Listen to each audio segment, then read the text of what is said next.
I keep my goals to myself, cause whenever I share it with folks, they get a look upon their face and their memory floats to a time where their goals and the stars ain't... What's good? We're going to get into TNA Impact from March the 12th, 2026. This was a pretty okay episode of TNA Impact. I like what they're doing with Steve Maclin and Mike Santana. Hopefully that feud goes past Sacrifice. So hopefully we get more than just one match. Hopefully we're not one and done. We are going to talk about the debut of Ricky Salsa. That was great. I thoroughly enjoyed that. And we're going to get into the ratings, which TNA is doing fairly good in that department. So let's get into the ratings. So the ratings for last week's show on March the 5th, TNA drew in 249K viewers. So that's a 17K increase from last week, from the previous week's show, which drew 233K viewers. So that's great. Good stuff there. In the 18 to 49 demo, they drew a 0.04, which is fine. So really good stuff. So they are increasing week by week. Again, them being on AMC has worked wonders for them. And I'm very pleased with TNA. They are doing Collision-esque like numbers, which is fine. Again, TNA Impact is still better than Collision. Bar none. It's like apples to oranges, if we're being honest. Again, nobody watches Collision. I know people online think that people do, but really, most of us don't. It's very few people who watch Collision. And we don't even know if those numbers are really, like, accurate like that. But it is what it is. But I'm loving what TNA is doing. Hopefully, TNA will bring in some more talent, which they are doing. But hopefully, as we progress further into the year, hopefully we'll see some more new people show up. Because TNA desperately needs some new talent. That's one of my biggest gripes with TNA is their roster, right? I like some of their roster, I do. But the vast majority, I'm not really all that much into. All right, so let's go ahead and get into the show. So we kicked the show off with the first match of the night. The Hardys, they defeated Sinner and Saint. Okay, that's fine there. Jeff Hardy gets the win via the Swanton Bomb. And then, post-match, Jeff Hardy did a Swanton Bomb as a way to send a message to the system, quote-unquote. And then both teams shake hands. It is what it is. I don't know why on commentary, Tom Hannafin and Matthew Raywall act like Cedric and Saint just got to TNA. They've been with TNA for a minute. They were in TNA when Josh Alexander was there. They were a part of his faction. Same thing with Eric Young. So they've been there for a while. So I have no idea why they think, Cedric and Saint just got there. They've been there for a minute. I don't really give a shit about Sinner and Saint. I just don't. I don't see what their appeal is. But it is what it is, whatever. Moving on, this leads us into a backstage segment involving the Elegance brand. So they were with Gia Miller. BDE showed up. They insulted her, referring to her as an arm animal, which was hilarious. And claimed that Mickie James was simply just riding their coattails, quote unquote. They announced that next week that Mr. Elegance will make his in-ring debut. Okay, he's been with the faction for like well over a month now. He should have been made his in-ring debut. I don't know, whatever. Goldilocks, she showed up and said that she didn't appreciate the disrespect coming from the Elegance brand. She hinted that she might make a call and bring back some old friends to deal with them. Probably referring to the Beautiful People, Angelina Love. So that would be great. And that would be fun there. So I do like that. Good stuff. Moving on. Indi Hartwell, she defeated Kelsey Heather. She won via the Hertz Donut. I'm guessing Kelsey Heather has been on Explosion, I guess. Again, I don't watch Explosion. I need to. Because I feel like that's where some of these guys and girls are coming from. They're not just bringing in, like, local indie talent, I don't think. They're probably not. They're probably just bringing in, you know, people from Explosion. I need to check out Explosion. I really do. I think I'm going to start watching it. It's about, I think, 30 or 40 minutes, kind of like how Evolve is for WWE. So I might end up start watching that. And I think I'll, you know, see what the hype is about, if there's any hype at all to the show. So I'll check it out.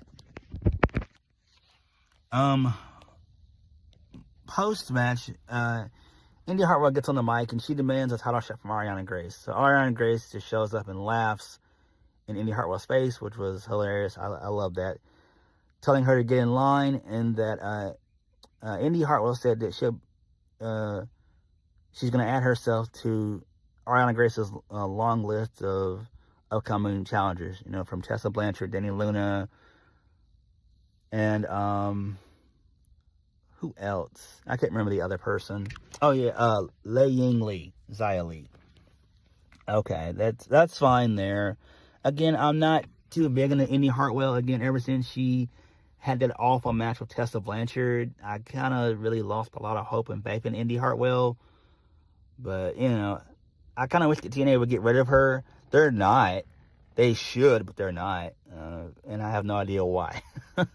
Like, Indi Hartwell fucking sucks. Like, not being mean, she's just not it. She's not it. Like, she should just go be on the indies, if we're being honest.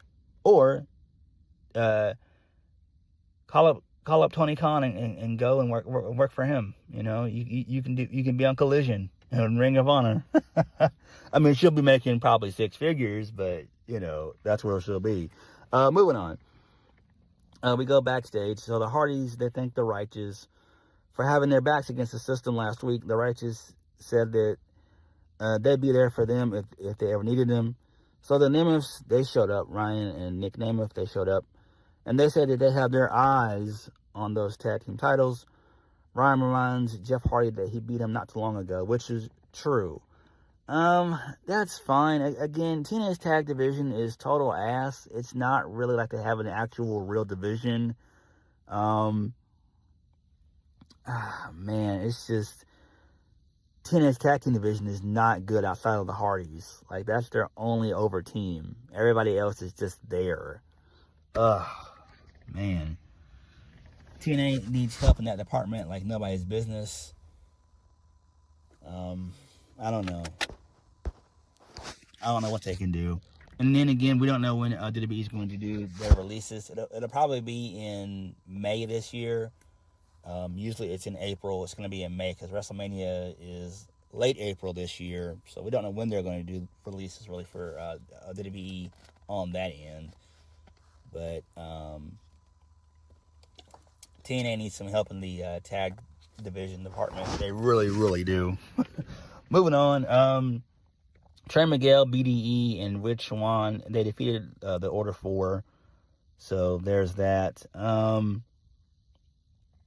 So post-match, Mustafa Ali carefully handed the International Championship to Trey Miguel. So it seems like they're going to do what I want them to do, which is smart, and that is to feud Mustafa Ali and Trey Miguel together, which is fine. That's great. Good shit there. Mustafa Ali needs to ditch Order 4. They're not needed anymore. Mustafa Ali's been with them for, I think, about 6 to 8 months, give or take.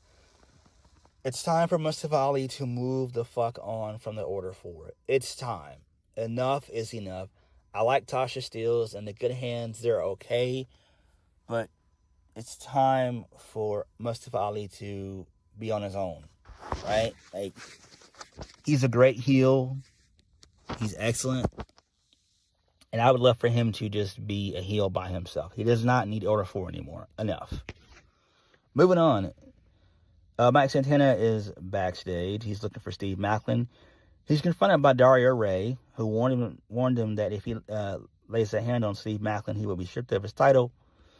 So Santana Marella showed up and added that if Steve Maclin touched Mike Santana, that he would be fired and erased from the TNA archives. And then Steve Maclin shows up, and he just stares down Mike Santana, and then he just says hello, and then that was it. Okay, that's fine there. Moving on, this leads us into Ariana Grace. She complained about everyone constantly calling her out for title opportunities. She and Stax and then coordinate an ambush on Indi Hartwell. So then Stax gets in the face of Indi Hartwell, says has some words with her. Then Ariana hits her with the belt. She hit her in the leg. The camera didn't catch it up, so it is what it is. It actually, missed the moment of the actual impact, which is fine. It happens. Shit happens. This is fine, I guess. Clearly, you can do the match with Indi and Ariana at any point in time. It really doesn't matter. I think that what they're probably going to end up doing is probably a fatal 4-way. Maybe. No, not a fatal 4-way. Yeah. They'll do probably like a fatal 4-way for the number one contendership. Tessa Blanchard, Xia Li, Indi Hartwell, Danny Luna. The winner of that will face Ariana at some point. I feel like that's where they're going to go with all this shit. Or they could just do like a fatal 5-way and have Ariana take on everybody. Both options are bad, but I feel like that's where they're going with this shit. So it is what it is. It's not really all that important. Again, Ariana Grace is not going to be champion too long. I could see her probably losing it maybe after Rebellion, so maybe like in May. Whatever pay-per-view they have there in May for TNA, I'm not sure, but I could see them doing that. So, there's that. Moving on, this leads us into Steve Maclin. So he comes out. Mike Santana is in the crowd. So basically, Steve Maclin gives a sarcastic apology to Tom Hannafin and makes fun of him and everything else and all that. He also thanked Dario Ray for giving him this opportunity and everything else. So Steve Maclin then says that he had only used Mike Santana as a way to get himself back into the spotlight, while accusing Mike Santana of leaning on his past addiction to gain sympathy from the fans. Steve Maclin said that Mike Santana should consider himself lucky to have time with his father, because he can't even remember what his dad's voice sounds like. And then he promises to cause mayhem and destruction come Sacrifice, because he wants to be TNA World Champion. So I like that. He also mentioned about getting screwed over by TNA management before, which he did. He got fucked over by Scott D'Amore, because Scott D'Amore is just not good at what he does. So it is what it is. Again, he's partnering with Tony Khan and Maple Leaf. Who really cares? Not all that important. Again, TNA has made leaps and bounds. They're leaps and bounds better off without Scott D'Amore, and it's proof. The NXT partnership has helped out tremendously as well. So yeah, moving on. This leads us into AJ Francis versus Elijah. So AJ Francis wins. Elijah pours some alcohol or whatever water onto Frankie Kazarian. Frankie Kazarian gets involved. He attacks Elijah, and then AJ Francis gets the win via the down payment. So I'm guessing they're doing a feud between Frankie Kazarian and Elijah. I don't give a fuck about any of this shit. Post-match, AJ Francis and Frankie Kazarian were going to beat up Elijah, but then Diener, his sorry ass, came down to make the save, aka the hometown man. Again, I don't know why Diener's still with the company. He should just be a producer. Same thing with Frankie Kazarian, Moose, Brian Myers, you know, the usual suspects, the usual guys, really. All those guys should really be fucking producers at this point. TNA needs new talent. They desperately need new talent. AJ Francis is fine. He re-signed with TNA, which is fine. Same thing with Steve Maclin. Both guys, you know, they re-signed. It's fine. I'm fine with AJ Francis. I like him as a character, right? Like, he's great there. Wrestling, not so much. Moving on. This leads us into Eric Young. He was shown picking up a recorder to leave a message, and he talked about his attack on Leon Slater last week. Eric Young said he hoped that Leon Slater was doing all right, especially with their match for the TNA X Division Championship at Sacrifice. Oh my God, no. But it is what it is. Again, it seems like they're going to move Leon Slater into the main event position after he loses the X Division Championship. He's had it, I think, since Bound for Glory last year, so he's had it for a good while, for a good 5-6 months. So that's fine. So yeah. Moving on, let's lead us into Johnny Swinger. We haven't seen him in a long time. So he was playing poker. Then Rosemary showed up.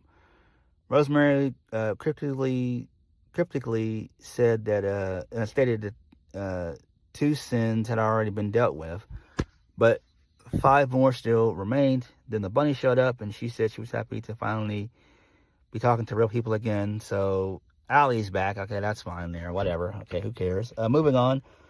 Ricky Sosa defeated Brad Attitude. That's fine. He wins via the Blue Thunder Bomb. I like this guy. Ricky Sosa is great. He got a really good reaction. The Atlanta crowd was very, very much into him. And he's very much over.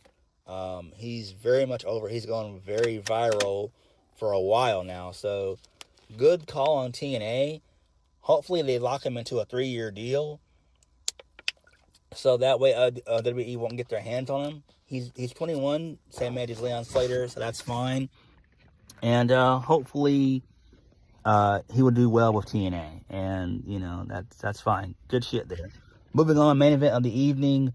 Moose defeats Cedric Alexander in the Atlanta Street Fight. He wins via a spear through the table for the 1, 2, 3. Who really cares? Not really all that important. Moose is just getting his revenge on the system. Again, we all know that Alicia Edwards is going to turn on Moose when he deals with Eddie Edwards, whenever their match takes place. So that'll probably happen at Rebellion anyway. So by Rebellion, Alicia Edwards will realign herself with the system, basically. So yeah, it is what it is. But all in all, TNA Impact was okay for the most part. Then bringing in Ricky Sosa is great. Hopefully they bring in more young guys and more young stars. I like what they're doing with Mike Santana and Steve Maclin. That's fine there. They look TNA seems to be doing pretty well in the ratings as well, so that's good there. So TNA looks good. They look good again. Their only problem is their roster. I also like the feud that they're building between Mustafa Ali. They're hinting at that feud, so that's fine there. So I do like that. So yeah. But TNA Impact was decent for the most part. It was okay. What did you guys think? Like, comment, subscribe. Peace.